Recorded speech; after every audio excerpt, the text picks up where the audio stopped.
Ya, Assalamualaikum warahmatullahi wabarakatuh. Kami ingin mempresentasikan metode kuantitatif, uji kualitas data, uji asumsi klasik, dan uji regresi berganda. Saya Muhammad Rizky Ramadan dan teman saya Nizam Faruk Muhazab. Selanjutnya akan dijelaskan oleh Nizam Faruk Muhazab.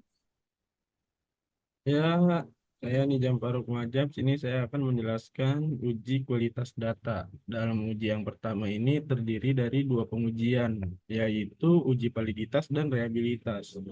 Uji reliabilitas data adalah proses yang digunakan untuk memastikan bahwa data yang dikumpulkan, dianalisis, dan disajikan adalah akurat dan dapat dipercaya dan sesuai dengan tujuan penelitian atau aplikasi. Berikut adalah beberapa fungsi dan tujuan utama dari uji validitas data: memastikan akurat data, mengurangi kesalahan dan bias, meningkatkan kepercayaan, memvalidasi instrumen pengukuran, memperbaiki kualitas data, memfasilitasi pengambilan keputusan yang tepat. Uji reliabilitas data adalah proses yang digunakan untuk memastikan konsistensi dan stabilitas hasil pengukuran ketika instrumen yang sama digunakan dalam kondisi yang sama atau serupa.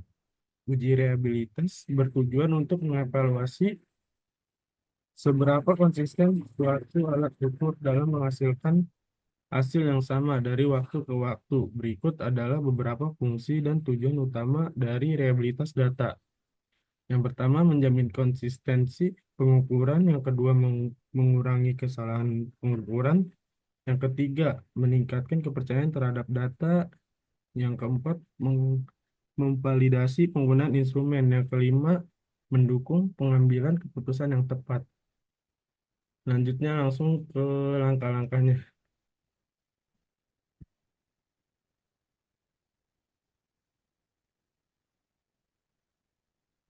Kita langsung ke Excel.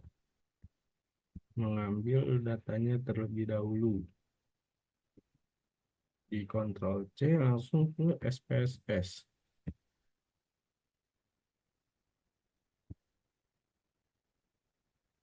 Nah, di sini langsung kita copy paste. Setelah itu ke variabel view, lalu desimalnya dikenolin,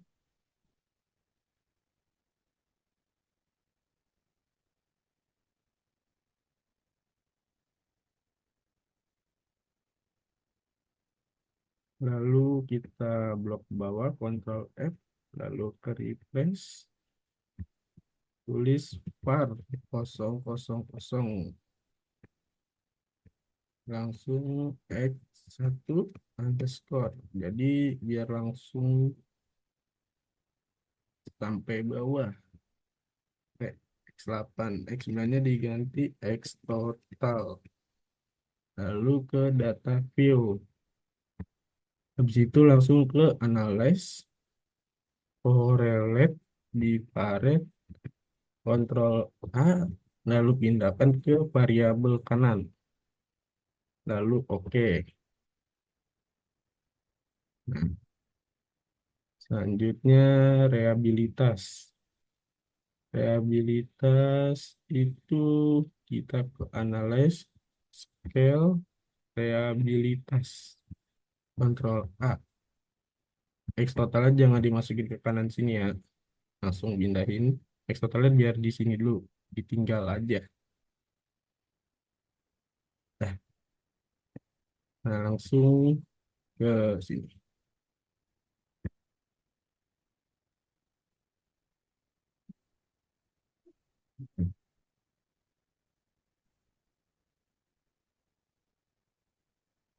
Ini dari hasil uji data.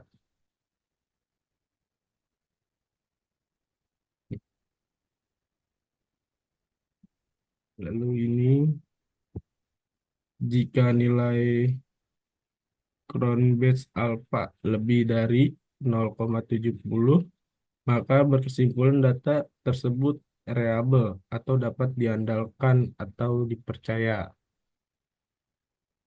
Dari hasil yang diuji ini, dari 8 item kuesioner diperoleh nilai Cronbach alfa sebesar 0,713, lebih besar dari 0,70, sehingga disimpulkan data ini dapat diandalkan dan konsisten terhadap pengujiannya. Lalu ada uji asumsi klasik dilanjut oleh Rizky Ramadan. Iya, saya Rizky Ramadan mempresentasikan uji asumsi klasik. Uji asumsi klasik merupakan prasyarat dalam analisis regresi. Ada 4 uji statistik yang digunakan dalam uji asumsi klasik. Yang pertama, uji normalitas. Buka kurung, P sampai P, plot dan Kolmogorov-Smirnov, tutup kurung. Dua, uji multikolineritas atau toleransi dan VIF. Yang ketiga, uji heterokedantisitas atau scatter plot dan Gletser. Yang keempat, uji autokorelasi atau Durbin Watson. Langkah-langkah pengerjaan, yang pertama, siapkan data yang ingin diuji, X1, X2, Y dari sheet 1. Pindahkan dari Microsoft Excel ke dalam SPSS. Rapikan data dari variable view. Yang keempat, data siap diuji. Uji multikolineritas dan uji normalitas dan scatter plot. Yang pertama, klik Analyze, Regression, Linear. Kedua, pilih variabel Y ke kolom dependen dan variabel X ke kolom independen. Yang ketiga, pilih statistik, kemudian centang collinearity diagnostik, kemudian centang Durbin-Watson, dan selanjutnya continue. Yang keempat, klik plots, kemudian pindahkan spreadsheet ke kolom Y, kemudian pindahkan Zpred ke kolom X, dan selanjutnya centang normal normal probability plot, kemudian continue. Yang kelima, pilih save, terus centang unstandardized atau residual, kemudian continue. Yang keenam, klik OK. Muncul variabel residual yang akan dipakai untuk uji Kolmogorov-Smirnov. Yang pertama, analyze. Terus yang kedua, non-parametric test. Kemudian legacy dialog. Kemudian satu sampel K sampai X. Yang kedua, pindahkan variabel uh, unstandardized residual ke kolom sebelah kanan. Yang ketiga, klik OK. Terus munculkan variabel absolute residual. Yang pertama, klik transform, kemudian compute variable. Yang kedua, target variable diisi sama dengan ABS underscore trace. Yang ketiga, pada function group pilih arithmetic, kemudian di bawah pilih ABS, kemudian klik 2 kali. Masukkan variabel uh, unstandardized residual ke kolom numeric expression. Kemudian yang kelima, klik OK. Uji heterokedasititas dengan Gletser. Yang pertama, pilih menu Analyze, kemudian Regression, kemudian Linear. Yang kedua, reset variabel. Yang ketiga, pindahkan variabel HBS underscore res ke kolom dependen. Yang keempat, pindahkan variabel X1 dan X2 ke kolom independen. Yang kelima, klik OK. Selanjutnya, uji regresi linear berganda. Analyze, regression, analyze, terus regression, kemudian linear. Ganti variabel ABS underscore rest dengan variabel Y di kolom dependen. Kemudian yang ketiga, klik OK. Oke, kita langsung ke tutorialnya.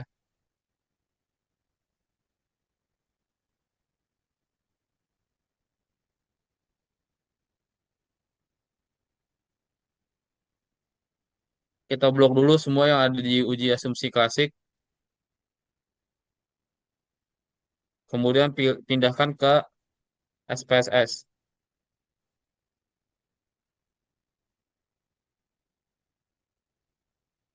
Kemudian data, klik data.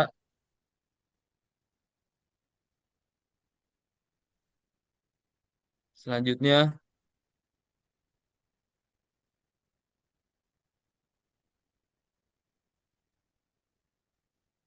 selanjutnya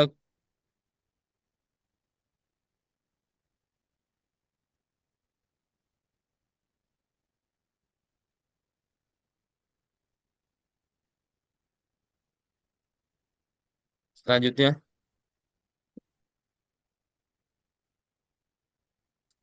selanjutnya klik regression, kemudian automatic linear modeling. X1, Y dipindahkan ke kanan, X1 dipindahkan ke independence, kemudian Y dipindahkan ke dependent, kemudian ke statistik. Klik collinearity diagnostik, kemudian klik Durbin Watson, continue. Ke plot,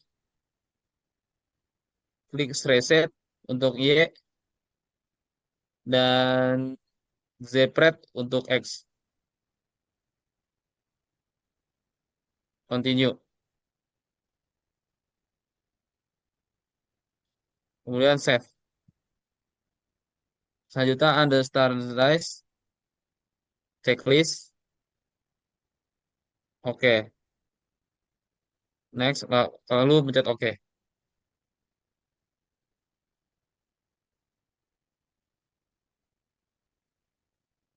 Next, selanjutnya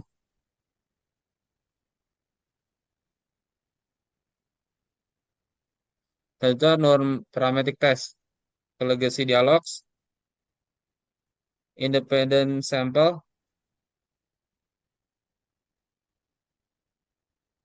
independent sample,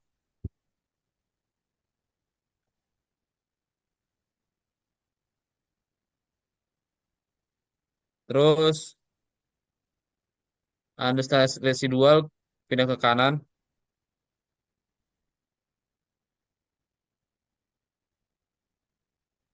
Pencet oke.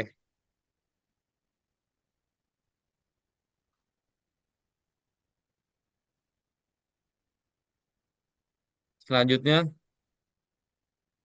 compute variable,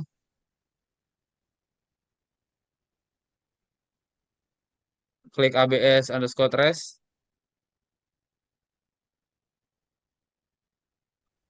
Pada function grupnya pilih arithmetic, di bawahnya pilih ABS, terus klik dua kali.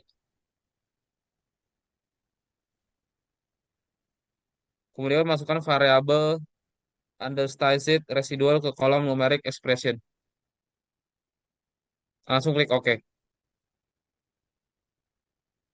Kemudian uji heterokedasitas dengan Glatzer.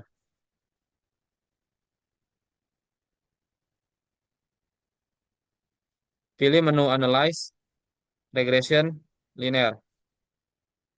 Reset variabel. Pindahkan variabel ABS underscore S ke kolom dependent. Pindahkan variabel X1 dan X2 ke dalam independent. Lalu klik OK.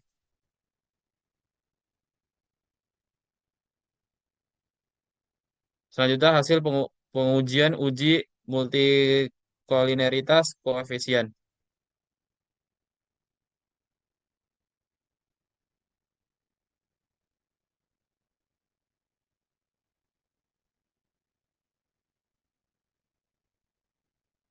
Kemudian uji regresi linear berganda. Analyze regression linear. Kemudian ganti variabel ABS rest dengan variabel Y di kolom dependent. Klik OK.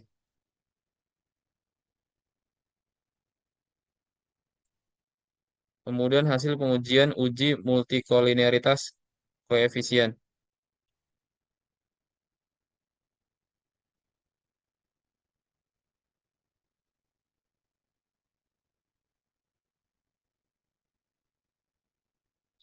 Ya, hasilnya ya seperti ini, stabilo 0,946, untuk X1-nya, X2-nya 0,946, dan untuk VI VIF 1057, untuk X1-nya, X2-nya 1057. A. Dependent variable Y. Syarat hasil uji. Yang pertama, jika nilai tolerance lebih dari 0,1000, nilai VIF kurang dari 10,00, berkesimpulan tidak terjadi gejala multikolineritas. Hasil uji variabel independen memiliki nilai toleransi lebih dari 0,100 dan VIF kurang dari 10,00, maka data ini tidak terjadi gejala multikoliniaritas dan layak uji. Uji normalitas P plot. Ya, seperti di gambar.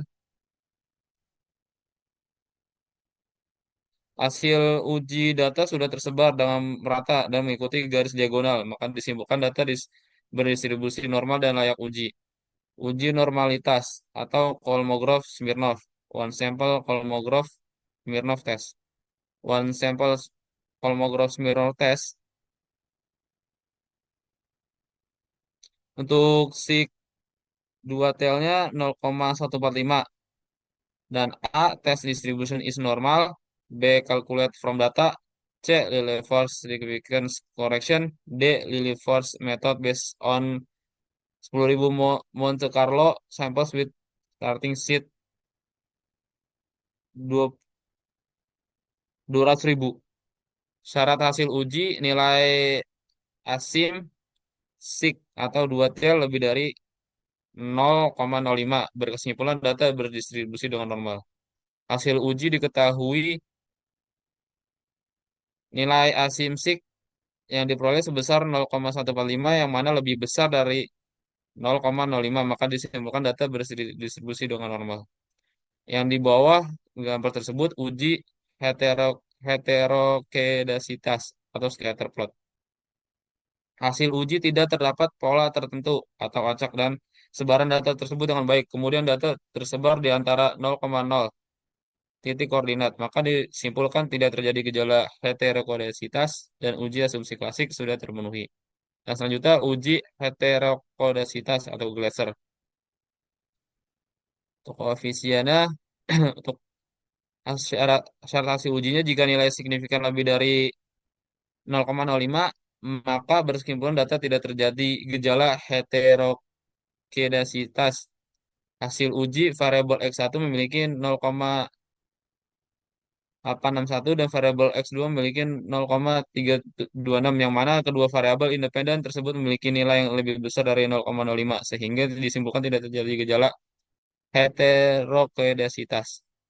Kemudian uji autokorelasi model summary. Ya, untuk uji autokorelasi model summary. A. Prediktornya konstan X2, X1. B. Dependent variabelnya Y. Selanjutnya, uji autokorelasi model summary. A. Prediktor atau konstan X2, X1. Dependent variabelnya Y. Syarat hasil uji, nilai DW lebih besar dari nilai DU dan DW kurang dari 4 DU. Maka berkesimpulan data tidak terjadi autokorelasi. Hasil uji berdasarkan tabel Durbin Watson sama dengan DU sama dengan 1,6 ribu. Diketahui nilai DW 2,250 lebih besar nilai DU 1,6 ribu dan DW 2,250 lebih kecil dari 4 DU sama dengan 2,4. Sehingga disimpulkan data tersebut tidak terjadi autokorelasi. Selanjutnya analisis regresi linear berganda. Regresi linear berganda bertujuan untuk mengetahui ada atau tidaknya pengaruh variabel independen X terhadap variabel independen Y. Yang kedua, dalam regresi linear berganda, penggunaan variabel independen minimal dua variabel.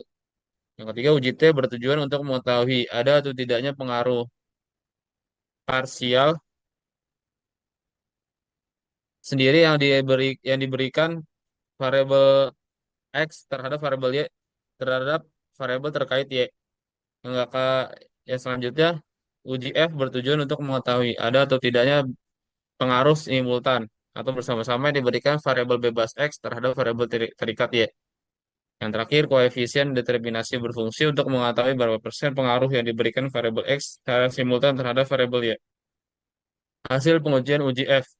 ANOVA sig kurang dari 0,01. A, A dependen variabel Y, B. Prediktor konstan X2, X1. Syarat hasil uji jika nilai sig kurang dari 0,05 atau F hitung lebih dari F tabel, maka variabel X berpengaruh secara simultan terhadap variabel Y. Yang kedua, jika nilai sig lebih dari 0,05 atau F hitung kurang dari F tabel, maka variabel X tidak berpengaruh secara simultan terhadap variabel Y. Diketahui F tabel F K dibanding 6 dibanding N kurang K sama dengan F 2 dibanding 38 sama dengan 3,24. Untuk hasil ujinya, nilai signifikasi yang diperoleh sebesar 0,001 kurang dari 0,005 dan F hitung 9,564 lebih besar dari F tabel 3,24. Sehingga disimpulkan bahwa variabel X dan X2 berpengaruh secara simultan terhadap variabel Y. Untuk uji T-nya, X1-nya 0,602, yang X2-nya 4,74. Untuk SIG-nya 0,551, yang X2-nya kurang dari 0,001. Syarat hasil uji jika nilai SIG kurang dari 0,05 atau T hitung lebih besar dari T tabel, maka terhadap pengaruh signifikan antara variabel X terhadap variabel Y. Yang kedua, jika nilai SIG lebih dari 0,05 atau T hitung kurang dari T tabel, maka tidak terdapat pengaruh signifikan antara variabel X terhadap variabel Y. Diketahui T table. T A A2 dibanding N K L sama dengan T 0,025 dibanding 40 strip 2 strip 1 sama dengan T 0,025 dibanding 37 sama dengan 2,02619.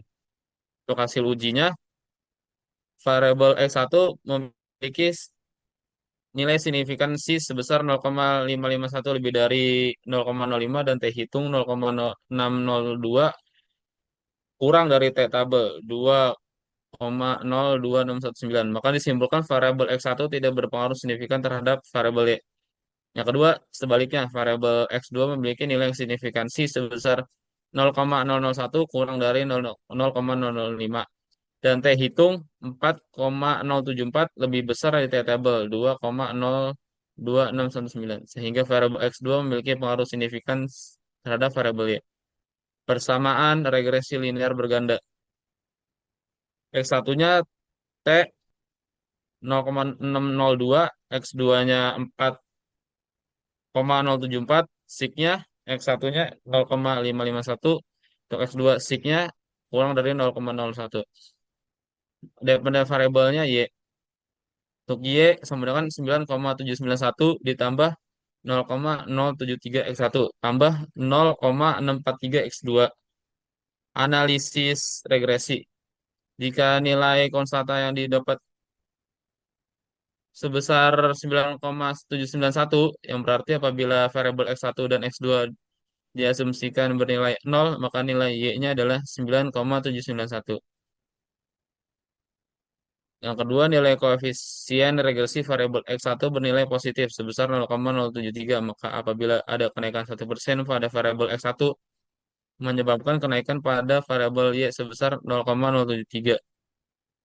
Selanjutnya, jika nilai koefisien regresi variabel X2 bernilai positif sebesar 0,4643, maka apabila ada kenaikan 1% pada variabel X2, menyebabkan kenaikan pada variabel Y sebesar 0,643. Dan selanjutnya uji koefisien determinasi model summary. Model pertama adjust R squared 0,305. Prediktor konstanta X2, X1.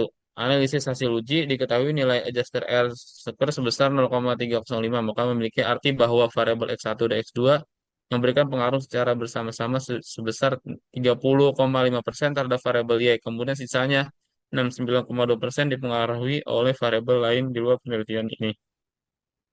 Sekian presentasi dari kami. Wassalamualaikum warahmatullahi wabarakatuh.